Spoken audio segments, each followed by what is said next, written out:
तुम सब बहुत डरपोक हो। तुम में से किसी ने मेरा साथ नहीं दिया और देखते रह गए जैसे चील मेरी बेटी को उठा कर ले गई। किसी ने मेरी मदद नहीं की। आज ये बुरा वक्त मेरे पे आया है, कल को किसी और पे भी आ सकता है। लेकिन तुम सब मेरी बात गौर से सुन लो। मेरा दिल कहता है कि मेरी सोनू जिंदा है। मैं पहाड़ों पर जाऊंगी, चील के इलाके में जाऊंगी और अपनी बेटी को लेकर आऊंगी वापस। क्या हो गया है रानो तुम्हें? कैसी बातें कर रही हो? क्या आज तक कभी ऐसे हुआ है कि चील किसी बच्चे को उठाकर ले गई और वो जिंदा हो? नहीं, मेरी ममता ऐसे हार तस्लीम नहीं करेगी। मैं अपने बच्चे को ढूंढने जरूर जाऊंगी। रानो बेचारी भी क्या करे, उस पर बहुत बड़ा सदमा टूटा है। उसकी सोच काम नहीं कर रही इस वक्त। हम अब क्या कर सकते हैं? हमने तो बहुत रोकने की कोशिश की, अब वो अपनी जिद पर अड़ी हुई है, इसलिए बेहतर यही है कि उसे ना रोका जाए। अब रानो के बच्चे को चील उठाकर ले गई थी और रानो ये बात मानने को तैयार नहीं थी कि अब तक चील ने उसके बच्चे को खा लिया होगा। वो कहती थी मेरा बच्चा जिंदा है। उसी की तलाश में वो पहाड़ों की तरफ चल पड़ी। रानो उड़ती उड़ती बहुत दूर निकल जाती है। सारा दिन सफ़र करके वो थक जाती है और एक दरख्त पर बैठ जाती है। चिड़िया बहन, कहाँ से आई हो? लगता है कहीं दूर से आई हो, जो ऐसे बेआसरा किसी दरख्त पर बैठी हो। हाँ, मैं नदी वाले जंगल से आई हूँ। आज सुबह मेरी बेटी को चील उठाकर ले गई थी। मैं उसी को तलाश करने आई हूँ। मुझे आपकी बात सुनकर बहुत अफसोस हुआ, लेकिन वो चील तो अब तक आपके बच्चे को खा गई होगी। नहीं, ऐसा नहीं है। मेरा दिल कहता है कि मेरी सोनू जिंदा है। काश ऐसा ही हो, लेकिन फिर तुम्हें पहाड़ों की तरफ जाना चाहिए। इस इलाके में सिर्फ एक ही चील रहती है, जो कि बच्चों को घोंसलों से उठा लेती है। हाँ, मैं पहाड़ों की तरफ ही जाऊंगी। रात हो गई थी, इसलिए सिमत का पता नहीं चल रहा था, इसलिए मैं इधर बैठ गई। तुम चलो मेरे साथ, मेरे घर चलो। वहाँ पर तुम्हें कुछ दाना भी मिल जाएगा। तुम मुझ पे भरोसा रखो, मुझे तुमसे हमदर्दी है। चील तुम्हारी नहीं बल्कि मेरी भी दुश्मन है। वो पिछले महीने मेरे बच्चे को भी उठाकर ले गई थी। चिड़िया उल्लू के साथ उसके घर चली जाती है। इस बेचारी का बच्चा भी वो पहाड़ों वाली चील उठाकर ले गई है और ये उसे ढूंढने निकली है। तुम्हारा दुख हम खूब समझते हैं, क्योंकि ये दुख हम पर भी गुजरा है।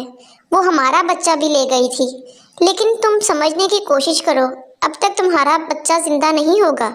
आपकी बड़ी मेहरबानी। आप बार बार ऐसी बातें मत करें। आप मायूसी की बातें मत करें। मेरी ममता ये मानने को तैयार नहीं है कि मेरा बच्चा मर गया होगा। मेरा बच्चा जिंदा है, ये मेरा दिल कहता है। हमें तुमसे हमदर्दी है। मान लो अगर तुम्हारा बच्चा जिंदा भी होगा तो तुम कैसे इस चील का मुकाबला करोगी? अपने बच्चे के लिए तो मैं अपनी जान भी दे दूंगी। बेशक मुझे अपनी जान की कुर्बानी देनी पड़े, लेकिन मैं अपने बच्चे को बचा लूंगी। मैं इसकी ममता को समझ सकती हूँ। अगर तुम कहो तो हम भी साथ चलें इसके। मैं भी यही सोच रहा था, हम इसके साथ जरूर जाएंगे। रानो, तुम्हें कोई परेशानी तो नहीं होगी अगर हम भी तुम्हारे साथ चलें?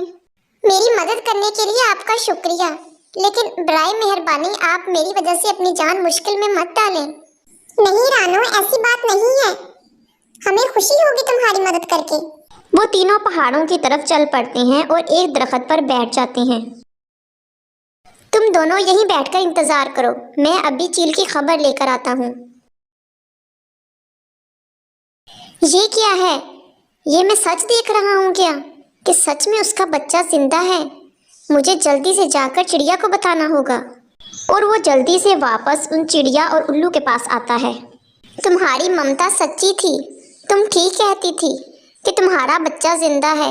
मेरी आंखों को तो खुद यकीन नहीं आ रहा अभी तक कि तुम्हारा बच्चा जिंदा कैसे है। मैंने दूर से देखा है, 2 चीलें बैठी हैं और उनके पास एक बच्चा भी है उनका, जिसने तुम्हारे बच्चे को दबाया हुआ है। चलो आओ, हम सब छुप के उनके पास जाते हैं। हाँ, ये जगह ठीक है, यहीं बैठ जाओ और खामोशी से बैठना कि उनको पता ना चले। मम्मा बस करें, अब मैं थक गया हूँ। मुझे नहीं ये सीखना, अब मुझे बहुत भूख लगी है। इस बच्चे को ही बेशक मार दें और जल्दी करें, मुझे खाना दें। बदतमीज औलाद, अगर कल को हम जिंदा ना रहे तो तुम क्या करोगे? शिकार करना तो तुम्हें आता नहीं है। अब हम बूढ़े हो चुके हैं, अब हमसे शिकार नहीं होते इतने। मैं इसे जिंदा इसलिए लाई थी कि तुम कुछ सीख सको। ورنہ کھانے کو تو ہمارے پاس اور بھی کچھ بہت ہے۔ دیکھا، میں نے صحیح کہا تھا، میرا دل کہتا تھا کہ میری بچی زندہ ہے۔ آہستہ بولو، تمہاری آواز سے ان کو شک ہو جائے گا۔ تم میری بات دھیان سے سنو، میرے پاس ایک پلان ہے، میں تم لوگوں کو بتاتا ہوں۔ میں اس چیل کے پاس جاتا ہوں اور اس سے غصہ دلانے کی کوشش کرتا ہوں۔ میں اس سے تھوڑا دور رہوں گا، جب وہ مجھ پر جپٹے گی تو وہ سونو سے دور ہو جائے گی، اور تم دونوں اس پتھر کو زور سے نیچے پھینکنا۔ میں اس کو اس کے نیچے رکھنے کی کوشش کروں گا، اور الو ایسا ہی کرتا ہے اور اپنے پلان پر عمل کرنے لگتا ہے۔ بے شرم کالی شکل والی چیل، کسی کا بچہ مار کر تم اپنے بچے کو شکار کرنا سکھا رہی ہو؟ بڑی آنکھوں والے گندے الو، تم میرے علاقے میں کیا کرنے آئے ہو؟ مجھے لگتا ہے تم اپنی اولاد کا دکھ بھول گئے ہو۔ کیا تمہیں اپنے اور اپنے بچوں کی فکر نہیں ہے جو یہاں آ گئے ہو میرے سامنے؟ تمہیں ان بچوں پر ترس نہیں آتا؟ یہ بھی تمہارے بچوں کی طرح کے بچے ہیں۔ رکو ذرا، میں تمہیں ابھی سبق سکھاتی ہوں۔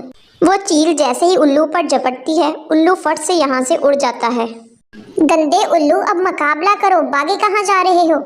چیل جیسے ہی الگ ہوتی ہے، اوپر سے چڑیا اور الو اس پر پتھر پھینک دیتے ہیں، اور وہ پتھر سیدھے اس پر آ کر گر جاتا ہے اور وہ وہیں دم توڑ دیتی ہے۔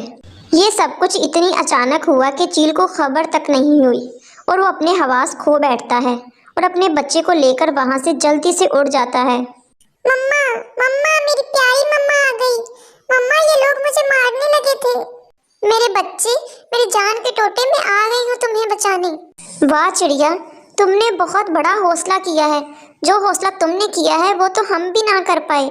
رانو سونو کو لے کر وہاں سے چل پڑتی ہے۔ جو آتے وقت اس کے دل میں تڑپ تھی، اب اس کی جگہ خوشی نے لے لی تھی۔ رانو آج بہت خوش تھی کیونکہ اس کو اس کا بچہ واپس مل گیا تھا۔ وہ اپنے ندی والے جنگل میں واپس آ جاتی ہے۔ واہ رانو، ہمیں تو یقین ہی نہیں ہو رہا اپنی آنکھوں پر، تم اپنے بچے کو ساتھ لے آئی ہو۔ ہمیں تو لگا تھا کہ تم بھی اب زندہ واپس نہیں آؤ گی۔